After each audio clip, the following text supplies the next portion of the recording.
ನಮ್ಮ ಇಲಾಖೆ ಕೂಡ ಬಹಳಷ್ಟು ಪ್ರೋಗ್ರಾಮ್ಗಳನ್ನ ಕೇಳಿದ್ದೀವಿ. ಆಸೆ ಕೂಡ ಇದೆ.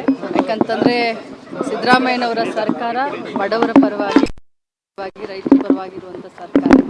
ಸೊ ನೋಡೋಣ, 16ನೇ ದಾಖಲೆ ಬಜೆಟ್ಟು ಎಲ್ಲರನ್ನೂ ಒಳಗೊಂಡಂಥ ಒಂದು ಸಮಗ್ರ ಬಜೆಟನ್ನು ಮಂಡನೆ ಮಾಡ್ತಾರೆ ಅನ್ನೋಂಥ ವಿಶ್ವಾಸ ಇದೆ. ಮೇಡಮ್, ನಿಮ್ಮ ಇಲಾಖೆಗೆ ಕಳೆದ ಬಾರಿ ಅನುದಾನ ಸಹ ಖರ್ಚಾಗಿಲ್ಲ, 6 ತಿಂಗಳಿಂದ 3 ತಿಂಗಳಿಂದ ಬಾಕಿ ಉಳ್ಕೊಂಡಿದೆ ಅಂತ ಆರೋಪ ಇದೆ. ಈ ಬಾರಿ ಹೆಚ್ಚುವರಿ ಅನುದಾನ ಸಿಗುತ್ತಾ ಮತ್ತು ಒಟ್ಟಿಗೆ ಎಲ್ಲನೂ ಕ್ಲಿಯರ್ ಮಾಡ್ತೀರಾ? ನೋಡಿ, ಒಂದು ಮಾತನ್ನೇ ಹೇಳಲಿಕ್ಕೆ ಬಯಸ್ತೀನಿ. ನನ್ನ ಇಲಾಖೆ ಇಷ್ಟು ವರ್ಷ ಬೇರೆ ಇತ್ತು.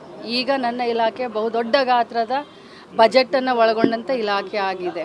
ಗೃಹಲಕ್ಷ್ಮಿ ಬಂದಿರೋದ್ರಿಂದ ಒಂದು ವರ್ಷಕ್ಕೆ ಸುಮಾರು 32,000 ಕೋಟಿ ಹತ್ತತ್ರ ದುಡ್ಡನ್ನು ನಾವು ಮಹಿಳೆಯರಿಗೆ ತಲುಪಿಸುವಂಥ ಇಲಾಖೆ.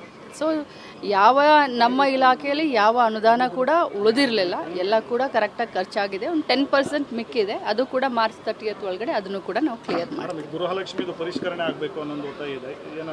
ಇಲ್ಲ, ಯಾವುದೇ ಕಾರಣಕ್ಕೂ ಯಾವ ರೀತಿ ನಡ್ಕೊಂಡು ಹೋಗ್ತಾ ಇದೆ ಇದೇ ರೀತಿನಲ್ಲಿ ನಡ್ಕೊಂಡು ಹೋಗುತ್ತೆ. ಮುಂದಿನ ಎಷ್ಟು ತಿಂಗಳು ಗೃಹಲಕ್ಷ್ಮಿ ಅವರಿಗೆ ಹಣ ಪಾವತಿ ಆಗುತ್ತಾ ಅಥವಾ ಮಧ್ಯ ತರ 3 ತಿಂಗಳು 4 ತಿಂಗಳು ಸುಮಾರು ಆಗುತ್ತೆ? ಹಾಗೇನೂ ಇಲ್ಲ. ಸರ್ಕಾರ ಇಷ್ಟು ದೊಡ್ಡ ಯೋಜನೆ ಮಾಡಿದೆ, ಹಣ ಹಾಕ್ತಾ ಇದ್ದೀವಿ. ನವೆಂಬರ್ ಡಿಸೆಂಬರ್ ಕ್ಲಿಯರ್ ಮಾಡಿದ್ದೀನಿ. ಜನವರಿ ಫೆಬ್ರವರಿ ಮಾಡಿದ್ರೆ ಕ್ಲಿಯರ್ ಆಗುತ್ತೆ.